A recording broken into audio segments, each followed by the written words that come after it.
Abre a sua Bíblia aí no livro de Esdra, ou Esdra, né? Esdra não deve ser. Então, no livro de Esdra, capítulo número 8.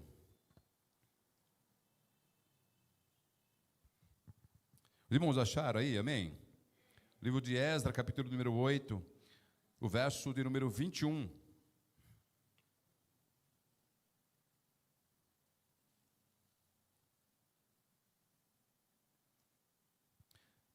Esdra capítulo 8, verso 21 diz assim: ali junto ao canal da Ava, proclamei um jejum para que os humilhássemos diante do nosso Deus, lhe pedíssemos uma viagem segura para nós e nossos filhos, com todos os nossos bens.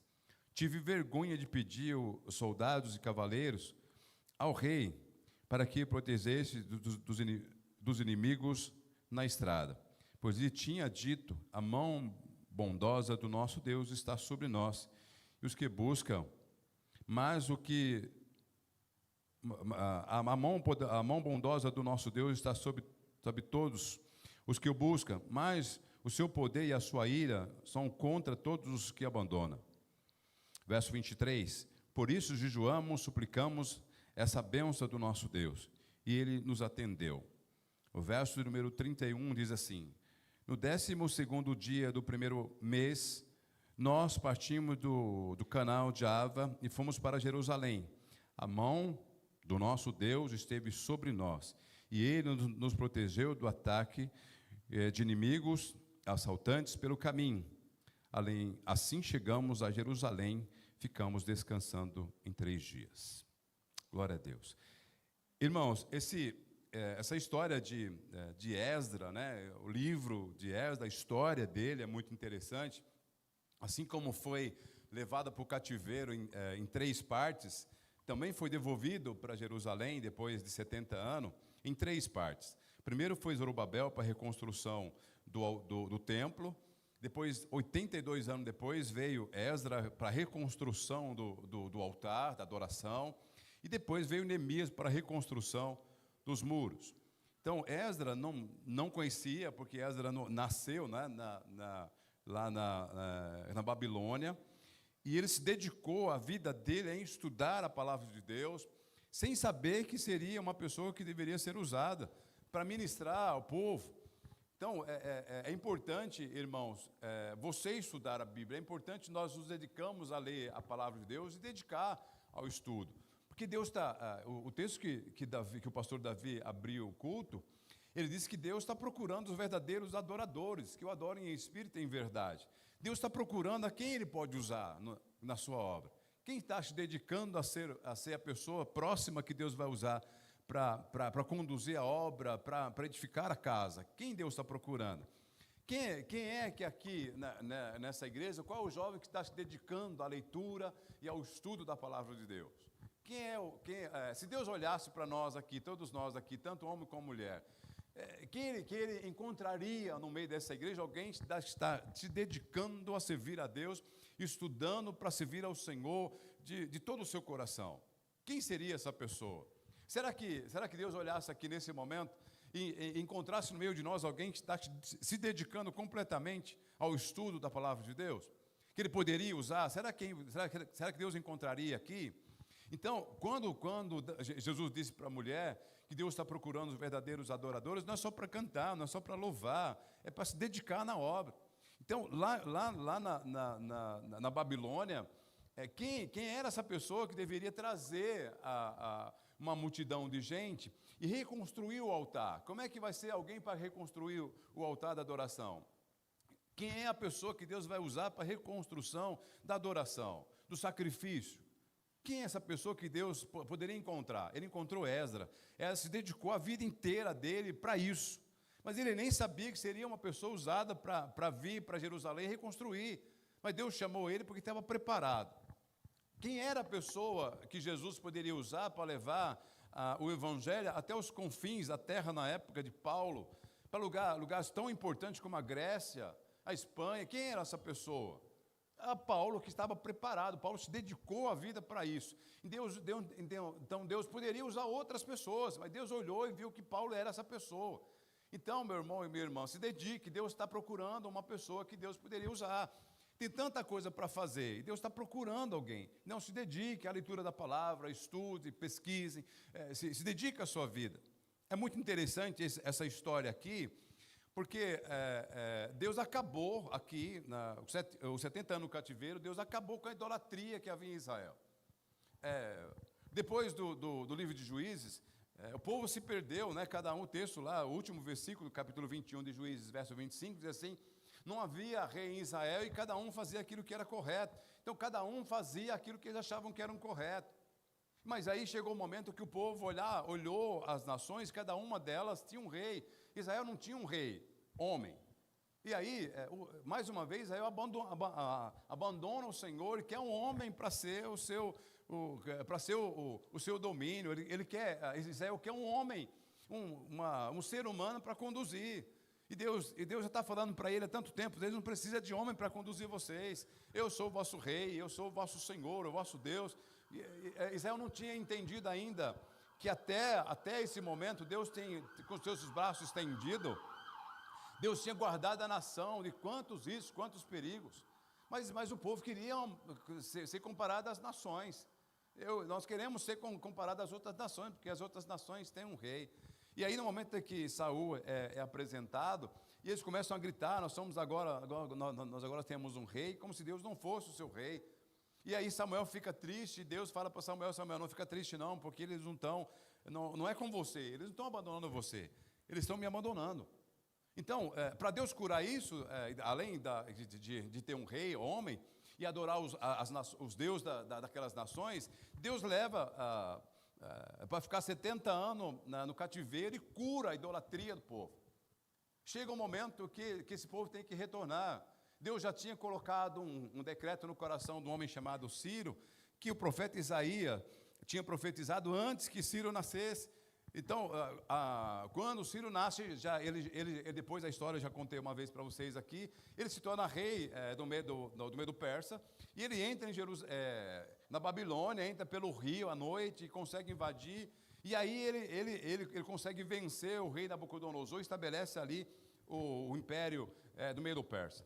E aí no coração dele, ele tem uma visão que Deus coloca no coração dele, um decreto que tem um povo ali que precisa retornar, quando completar 70 anos, tem que retornar para a sua terra e reconstruir seu templo e a sua cidade. Isso acontece, mas Ciro morre, e aí começa a aparecer um outro chamado Dário, mas a documentação está lá, e Dário chega, esse momento, esse povo tem que retornar, como eu falei, em 3 levas. Mas é interessante que esse texto aqui, eu fiz algumas combinações desse texto de Esdras, porque assim, Esdras não conhecia muito a sua terra, mas ele tem agora a missão de trazer um povo específico, pessoas específicas, para a reconstrução do altar. É muito legal isso, porque o templo também, lá no livro de Neemias, é muito comparado a nós. Nós somos compostos de 3 partes, né? Corpo, alma e espírito. Também o templo lá em Jerusalém também, o templo em Jerusalém também era. Então foi construído o templo, e depois o altar, o interior, né, do altar, e depois os muros. Então eram compostos com 3 partes. É muito semelhante ao ser humano. Então precisava da adoração. O templo foi construído por Zorobabel.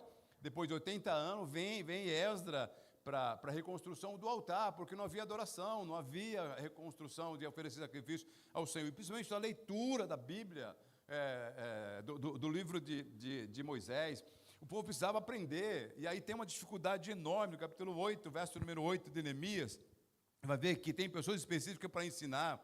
Não é qualquer uma pessoa que deveria ensinar ao povo. Então, vem com Esdras, pessoa específica para o ensino. No capítulo 8 de Neemias, é o ponto-chave, ou o ponto mais importante, é o ponto, o centro, né, da interpretação de texto sagrado. Por exemplo, é o centro da hermenêutica. Está lá no capítulo 8, verso número 8 de Neemias, que quando Neemias chama algumas pessoas, além dos levitas, que vai ensinar o povo agora a língua hebraica. Eles não entendiam, as pessoas que estavam lá não entendiam a língua hebraica. Como é que eles vão entender o livro de Moisés? O texto lá diz que eles liam e explicavam claramente para que todos entendessem o que estava sendo lido. Então, era uma pessoa específica, com um chamado específico, da interpretação do texto, de buscar aquilo que era essencial para que as pessoas entendessem. Então, Esdras vem com essa equipe aí poderosa, com tanto conhecimento, porque foram treinadas para isso, especificamente para esse fim. Não era qualquer uma pessoa que estaria ensinando, cuidando dessas coisas, eram pessoas específicas para fazer isso. Então, além disso, agora vem a parte mais forte desse texto que eu separei, que a mão bondosa, ou a mão do nosso bom Deus, está conosco. Em qualquer decisão que você for tomar, meu querido, em qualquer decisão que você for tomar, minha querida, minha irmã, minha jovem, você pode ter certeza absoluta que a mão bondosa de Deus está sobre você. Confia no Senhor, porque se dedica a sua vida ao Senhor, e pode ter certeza absoluta que quando qualquer decisão que você for tomar, não se preocupe que a mão bondosa do Senhor vai estar sobre você. Esse texto é maravilhoso. O Esdras, ele sai como algumas pessoas, quase 600, 700 pessoas, e ele senta, coloca as pessoas para sentarem, uma jornada de quase 4 meses, vão caminhar, vão algumas pessoas de a pé, algumas pessoas montadas em cavalos, em jumentos, carregando valores ali aproximadamente aí, no valor de hoje, eu vi isso, na moeda do dólar, por exemplo, no tempo de hoje, a riqueza que eles estavam trazendo aproximadamente 27 milhões de dólares. Você imagina isso? Sem proteção de ninguém. Mas eles pegaram, aí o grande Esdras manda todo mundo se sentar e ele vai verificar um exemplo para a nossa liderança, para nós como líderes. Mandou todo mundo ficar sentado e foi analisar se estava faltando alguma coisa. No verso 15, ele olha e percebe que não tem levita e nem ajudador do templo. Como é que a gente vai fazer isso? Como é que a gente vai construir o templo? Como é que a gente vai construir a adoração se não tem levita? Se não tem ajudador do templo? Era um grupo, né? Era um grupo que ajudava os levitas. Não tem ninguém. O que eu devo fazer agora, antes da gente partir? Eu preciso agora, pega pessoas específicas e vai a um lugar chamado, deixa eu ver se eu acho o nome aqui. Cassífia. Era um povoado, uma colônia, onde que morava um homem chamado Ido.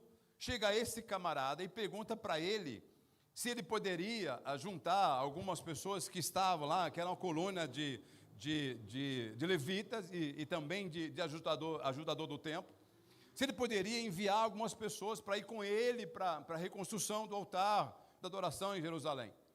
E esses caras foram lá e leva a recomendação de Esdras, e pouco tempo depois eles chegam, além de 3 líderes, traz as famílias, e quase 238 pessoas que vão trabalhar especificamente para a adoração no templo. E aí, a preocupação de Esdras agora, então chegou todo mundo, agora o que a gente vai fazer? No verso número 21. Se a mão do Senhor é conosco, então vamos fazer o seguinte, verso número 21. Ali junto ao canal da Ava, proclamei um jejum para que nos humilhássemos diante do nosso Deus, e lhe pedisse uma viagem segura para nós, nossos filhos e com todos os nossos bens. Lucas capítulo de número 10, verso 30, Jesus conta uma parábola do bom samaritano, que descendo o homem de Jerusalém para Jericó e caiu na mão dos salteadores. Era comum, irmãos, ter homens ladrões que ficavam escondidos nas matas, para pegar as pessoas que carregavam bens. Além de roubar, eles poderiam matar essas pessoas. Jesus conta essa parábola baseada em fatos reais. Então Esdras, sabendo que o risco que ele tinha de chegar até Jerusalém 4 meses, carregando tantos bens, ele poderia ser caído também na mão dos salteadores. E é muito interessante esse texto, porque o rei daria a ele uma escolta de um exército, poderia vir com ele. E aqui entra uma outra coisa que é maravilhosa para alguém que confia no Senhor. Esdras já tinha falado para o rei, já tinha falado para algumas pessoas, que a mão do Senhor, a mão bondosa do Senhor era com eles.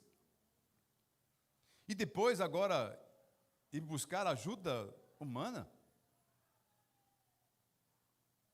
duas coisas acontecem aqui. Se Esdras fosse buscar ajuda humana, ele estava dizendo, tudo aquilo que eu falei, que a mão do Senhor era comigo, não vale nada. Eu estou desonrando a fé que eu tenho no Senhor nosso Deus. Então, eu não vou fazer isso. E o texto, verso 22, ele diz, eu tive vergonha de pedir ajuda, porque eu falei para eles que a mão bondosa do Senhor era sobre mim. Aqui nós aprendemos uma coisa maravilhosa. Quantas vezes a gente fala isso? Nós confiamos no Senhor. Nós temos o nosso Deus acima de todas as coisas. Eu confio no Senhor a ponto de entregar minha vida. Na hora de uma necessidade, quem você busca primeiro? Por exemplo, no momento de enfermidade, o filho ficou doente, a mulher ficou doente, o marido ficou doente, aconteceu um alvoroço, quem você procura primeiro? Se você não tem carro, você pede um Uber. Se você tem carro, já abre a porta, médico. Se Esdras dissesse assim, olha, eu quero a ajuda do exército para levar, que a riqueza é muito grande, nós corremos o risco de ser assaltados de morte. Nós temos o direito, eles tinham o direito, estava em documentação, isso registrado em documento, que eles tinham o direito, Neemias, capítulo 2, versos número 7, 8 e 9, você vai ver isso, que Neemias veio com a escolta. Mas Esdras preferiu não. Preferiu confiar no Senhor, mas primeiro ele fez um jejum para que se humilhasse e buscasse a mão do Senhor. E fizeram isso. Sabe o que aconteceu, irmão? Capítulo 20, Salmo de número 20, verso 7. Esse é meu texto preferido. Uns confiam em carros, outros em cavalos.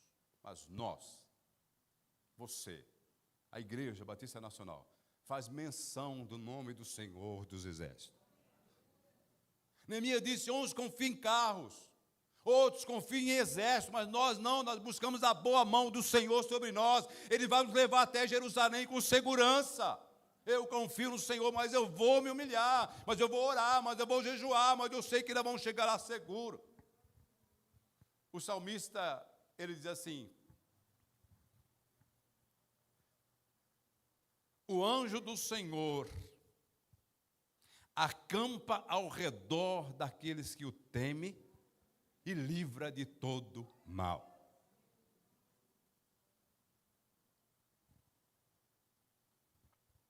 Neemias capítulo 2, verso 8 e 9, Neemias pediu ajuda porque eles corriam o risco de chegar em Jerusalém e não ser aceito. E o risco também dele ser também roubado no meio do caminho. E diz que o exército do rei Artaxerxes mandou uma escolta junto com Neemias. No capítulo 20, do verso do número 22, a comparação aqui, que Esdras não quis ajuda, porque ele teve vergonha, porque ele disse que confiava no Senhor. Irmãos, é vergonhoso para nós, aqui, na visão de Esdras, dizer que confia no Senhor, e no momento de você confiar, você pedir ajuda de outro. É uma vergonha nós que dizemos que temos fé, dizemos que confiamos no Senhor e estamos dispostos a fazer qualquer coisa com Deus, lutamos junto com o Senhor, como fez Jacó. Mas na hora da maior dificuldade, você vai buscar outras coisas. Uma lição aqui para nós, no nosso tempo, nesse século que a gente está vivendo agora. A gente não tem coragem de proclamar um jejum ao Senhor. Senhor, eu vou jejuar essa semana. Essa semana eu vou jejuar por esse propósito.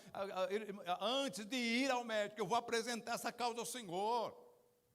Eu vou ao médico, mas primeiro eu vou ao Senhor. Qualquer coisa que acontecer na minha casa, primeiramente eu vou buscar a sua face. Eu vou buscar o seu nome, eu vou invocar o seu nome antes que o Senhor. Eu sei que os médicos tem aí, eu sei que foi dado pelo Senhor, tem aí convênio, com certeza foi dado pelo Senhor. Mas primeiramente, Senhor, antes de fazer qualquer coisa, eu vou buscar a tua face, eu vou invocar o seu nome, eu vou me dobrar diante de ti, vou fazer um jejum, vou proclamar um jejum ao Senhor, para que o Senhor nos livre desse mal. E você pode ter certeza, irmãos, que Deus vai livrar. Mesmo que a multidão diga, ele não vai livrar, olha, não vai acontecer, não tem mais jeito, você pode confiar no Senhor, porque Ele disse que estarei com vocês até todos os dias, até a consumação do século. Foi Jesus que falou isso. Ainda no verso 22, ele disse, tive vergonha de pedir ajuda. Faz a comparação aí do Salmo de número 20, verso 7. Quando Davi vai para a luta, ficava um povo orando. Tinha um mensageiro que ia ver como é que estava a guerra e vinha trazer notícia para quem estava orando. E o texto diz assim, que uns confiam em carros, outros confiam em cavalos, mas nós não.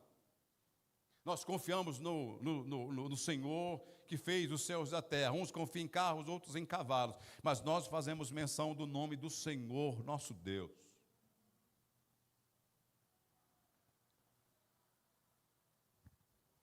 Verso 22, ainda fazendo comparações com Zacarias, capítulo 4, versos 6 ao 8. Zorobabel vai construir o templo, reconstrução do templo. E vou usar a frase aqui mais conhecida do povão. Era uma quebrada. Não era um plano, não era um lugar plano. Era uma quebrada, era um lugar alto. Zorobabel olhando, e como é que a gente vai construir isso? Primeiro que nós não temos pessoas treinadas, de repente acontece uma guerra aqui, se alguém se levanta contra nós, como é que a gente vai enfrentar? Porque a reconstrução não pode parar.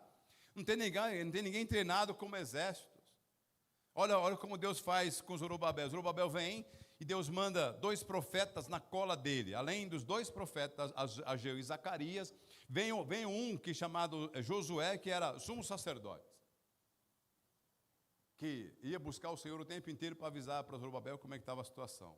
E aí os profetas, Ageu e Zacarias, estão ali. E um deles, com Zacarias, ele diz assim, não é por força e nem por violência, mas é pelo meu espírito. Irmão, não é por força bruta que você vai vencer as suas lutas, não. Não é por inteligência humana que você vai vencer essa luta. Não é por força nem pelo exército, mas é pelo meu espírito. E o verso de número 9 diz assim, quem é tu, ó montes, diante de Zorobabel, será uma campina. Deus vai usar pessoas para falar para você e dizer assim, olha, quem é essa dificuldade diante de você? Quem é essa enfermidade diante de você? Quem é essa porta aberta diante de você, se você confia na mão bondosa do Senhor? Eu tinha ido buscar a Giovana, estava com ela, saí da firma onde ela trabalha, e estou parado aqui do lado, no trânsito aqui, está um trânsito parado, e tinha um cara do lado ali, ouvindo louvor. Esse é o meu Deus, acho que é mais uma coisa assim, esse é quem tu és. E estava ali num fogo tremendo, e aí mas a Giovana começamos a cantar baixinho, para ele não escutar que a gente era crente. E ele vira para o lado assim, varão, Deus manda te dizer isso, vai ser esse ano, a tua bênção virá sobre você esse ano, e vai embora. Simples assim. Confiar no Senhor é exatamente isso. Você está caminhando ali e achar que Deus não está te vendo, Deus está muito próximo de você. Se você achar que o diabo vai consumir você está enganado. Deus é com você, o exército do Senhor está sobre a sua vida. Não se preocupe, Deus está com você. A mão do Senhor é sobre você. Em nome de Jesus, aqui está nisso. O verso número 23, eu vou encerrar. Ele diz assim, por isso, jejuamos e suplicamos essa bênção ao nosso Deus. E Ele nos atendeu. E aonde que está escrito que isso aconteceu mesmo? Onde está escrito isso? Que Deus atendeu e chegou em Jerusalém com segurança. Ele vai dizer aqui no verso 31. No 12º dia do primeiro mês, nós partimos do canal de Ava e fomos para Jerusalém. E a mão do nosso Deus esteve sobre nós. E Ele nos protegeu do ataque do inimigo. dos assaltantes pelo caminho.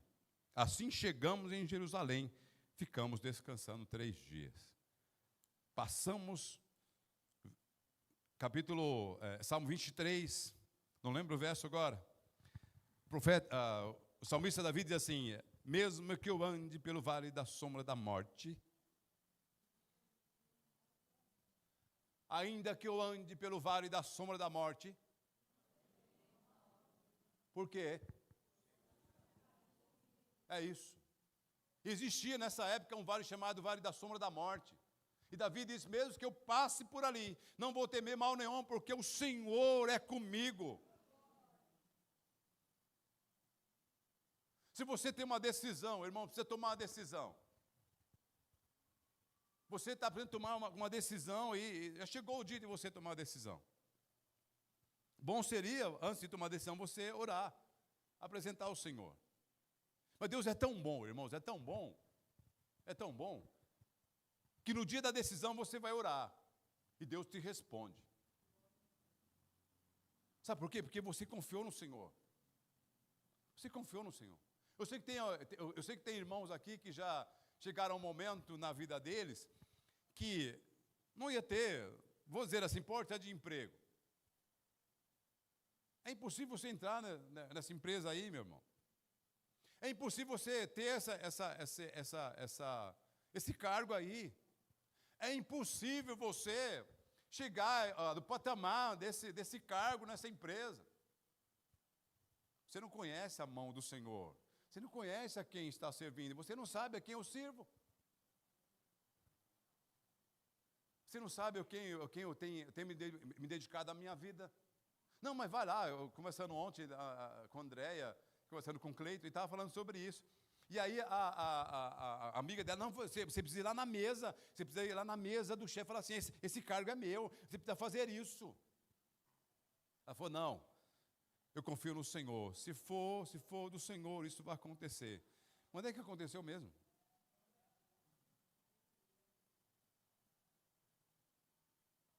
Deus pode fazer isso. Se alguma coisa estiver fechado na sua vida, se alguma coisa ainda você está lutando, está buscando, ainda não aconteceu, começa a fazer a partir de hoje. Proclama-se um momento de jejum e oração. Entregue isso na mão de Deus e confia no Senhor, como disse o Salmos 37, verso 2, se eu não me engano.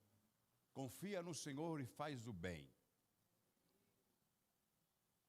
Verso 4, agrada-te do Senhor e fará tudo o que deseja o teu coração. Entrega o teu caminho ao Senhor e confia nele, e Ele tudo fará. Faz a partir de agora: Senhor, eu quero isso, eu preciso disso. Senhor, se é uma enfermidade, se é alguma coisa que você está precisando e não está conseguindo fazer, proclamos a partir de hoje um jejum ao Senhor e confia nele, porque você vai contar esse testemunho aqui depois. Deus ouviu a minha oração, Deus ouviu a minha oração, e eu estou contando para vocês que é fato. Deus responde a oração, Deus faz milagre nos dias de hoje. Amém? Então, antes de você tomar qualquer decisão, confia no Senhor, apresenta a Ele. Antes de você pedir ajuda médica, antes de você pedir a ajuda do prefeito, antes de você pedir ajuda de uma pessoa vizinha, antes de você pedir qualquer ajuda humana, entregue ao Senhor, conversa com Deus e fala para Deus: eu preciso disso, Senhor. Antes que eu faça qualquer coisa, eu preciso apresentar ao Senhor isso. Porque o Senhor é o principal na minha vida. É na sua também? Ele é o centro da sua vida, como é na minha também é. Então, se Ele é o centro da sua vida, você não pode fazer diferente, como Esdras fez. Ele teve vergonha de pedir ajuda humana, porque ele confiava no Senhor. Porque se ele fizesse isso, ele estava desonrando a sua fé. Fique de pé.